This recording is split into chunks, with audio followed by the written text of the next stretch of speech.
Assalamualaikum warahmatullahi wabarakatuh. Nama saya Salsabila Ramadhani, NPM saya 1921-020606. Saya berasal dari kelas K. Di sini saya akan presentasikan materi tentang pendekatan filsafat hukum tentang ilmu hukum dan ilmu sosial.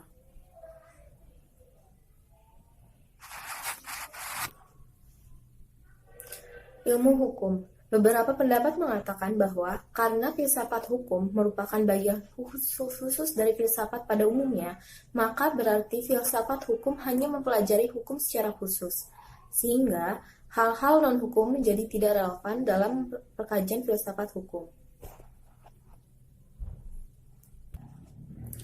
Sebagai filsafat hukum tunduk pada sifat-sifat, cara-cara, dan tujuan-tujuan dari filsafat pada umumnya.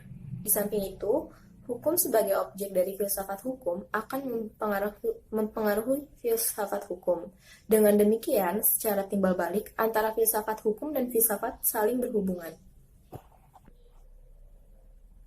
Secara sederhana dapat dikatakan bahwa filsafat hukum adalah cabang filsafat, yaitu filsafat tingkah laku atau etika yang mempelajari hakikat hukum. Dengan perkataan lain, filsafat hukum adalah ilmu yang mempelajari hukum secara filosofis. Menurut Purnandi Purbacaraka dan Surjono Sukanto, hukum dapat diartikan sebagai yang pertama ilmu pengetahuan, yaitu pengetahuan yang tersusun secara sistematis atas dasar kekuatan pemikiran. Yang kedua, disiplin, yakni suatu sistem ajaran tentang kenyataan atau gejala-gejala yang dihadapi. Yang ketiga, norma yakni pedoman atau patokan sikap tindak perilaku yang pantas atau diharapkan. Yang keempat, tata hukum yakni struktur atau proses perangkat norma-norma hukum yang berlaku pada suatu waktu dan tempat tertentu serta berbentuk tertulis. Yang kelima adalah petugas, yakni pribadi-pribadi yang merupakan kalangan yang berhubungan erat dengan penegakan hukum.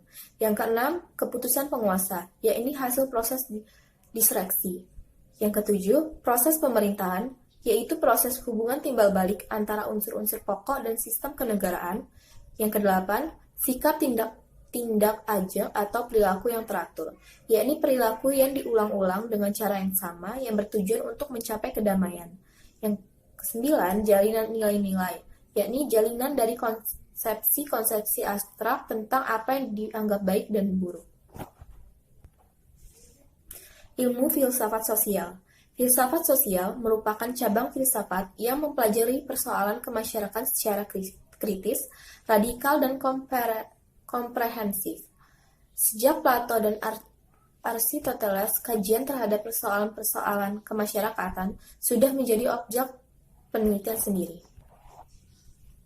Menurut Plato dan Aristoteles, susunan masyarakat mencerminkan susunan kosmos yang abadi. Manusia berkewajiban untuk menyesuaikan diri dengan susunan itu dan menaati demi kemaslahatannya. Kalau tidak, ia menghancurkan dirinya.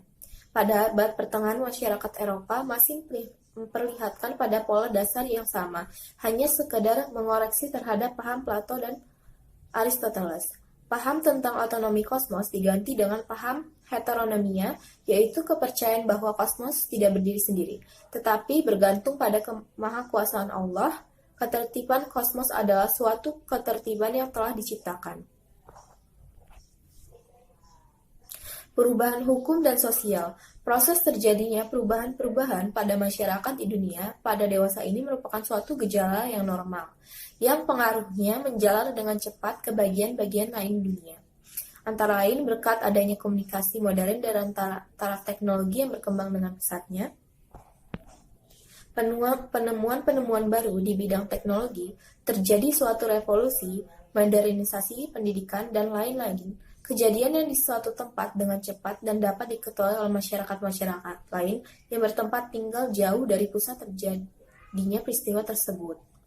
Perubahan-perubahan dalam masyarakat dapat mengenai nilai-nilai, kaidah-kaidah, pola-pola perilaku, organisasi, struktur lembaga-lembaga sosial, stratifikasi sosial, kekuasaan, interaksi sosial, dan lain sebagainya.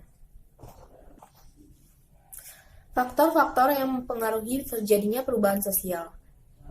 Sebab-sebab terjadinya perubahan-perubahan sosial dapat bersumber pada masyarakat itu sendiri, dan ada yang letaknya di luar masyarakat tersebut, yaitu datangnya sebagai pengaruh dari masyarakat lain atau dari alam sekitarnya. Sebab-sebab yang bersumber dari masyarakat itu sendiri adalah antara lain bertambah atau berkurangnya penduduk, penemuan-penemuan baru, pertentangan, dan terjadinya revolusi. Suatu perubahan sosial dapat bersumber pada sebab-sebab yang berasal dari luar masyarakat tersebut, misalnya sebab-sebab yang berasal dari lingkungan alam, peperangan, pengaruh kebudayaan masyarakat, dan sebagainya. Baiklah, berikut merupakan presentasi saya tentang pendekatan filsafat hukum. Saya ucapkan terima kasih. Wassalamualaikum warahmatullahi wabarakatuh.